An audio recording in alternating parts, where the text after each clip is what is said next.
श्री साईराम मुझे छुई आलू बड़ी तरकारी करुच्ची ये छुई को हल्दी पाउडर एवं लुण पकईकि भाजी नौची एवं बड़ी भाजी देती सजना छुई गुड़ी को यहीपरी भाजी ने यहीपरी भल भाव भाजी ने आलू टी यही टाइप भाजी ने तेल पकईकि आलू टी यही टाइप भाजी ने आलू भाजी गला मसला को ऊपर पकईदे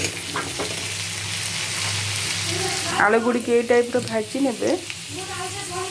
मसला पकई मु मसला नहीं रसुण पियाज सोरिष एवं जीरा और लंका नहीं मसला कषि देंगे मसला टी कषि ने मसला टी हल्दी गुंड पकईदे मसला को स्लाइड कषि नहीं एवं मुझे पानी दे देती एवं तरकारी फुटी जाइए आम या छुई पकईदे और लुण पकईदे एवं मुझे छुई गुड़ी को तरकारी ऐड कर नहीं देखो मुझे ऐड कर नहीं छुई गुड़ी को तरकारी आमर हो आसला आम ए छुंक करदे तरकारी को एवं तापर छुंक कर सारापर बड़ी पकईदे पैन रे तेल पकई देपर पंचफुटन पियाज लंका पकई छुंक बनेबी छुंक मो तेल ये पंचफुटन पियाज एवं लंका पकई देती छुंकटी रेडी हो गले आम छुंक करदे एवं बड़ी ऐड करदे छुंकटी आम रेडी हो गलानी मोटे छुंक बनईदेवी छुंकटी रेडी हो गलानी एबे आम टमाटो ऐड करनबा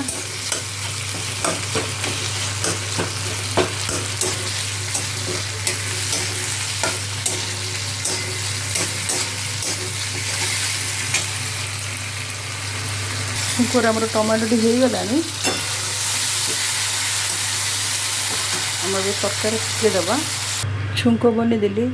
एबे आम बड़ी ऐड करनबा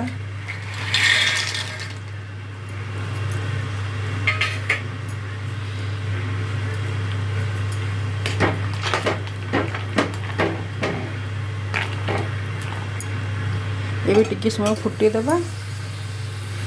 तरकारी आमर प्रस्तुत हो जाइए